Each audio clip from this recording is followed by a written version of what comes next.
All right, we told you that Virginia legalized recreational marijuana. People 21 and older will be able to possess up to an ounce starting July the 1st. Retail marijuana sales are set to start January the 1st of 2024. Now, there are a lot of questions about this bill, so we spoke with Jenn Pedini, Executive Director of Virginia's National Organization for the Reform of Marijuana Laws, to get a few answers on this. So up first, can you lose your job for using marijuana?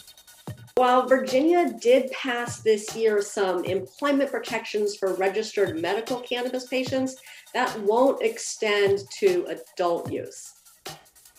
Next, are edibles also being legalized? Yes, possession of marijuana and marijuana products, that would include edibles, will be legal beginning July 1st of this year. All right, and what about growing marijuana in your home?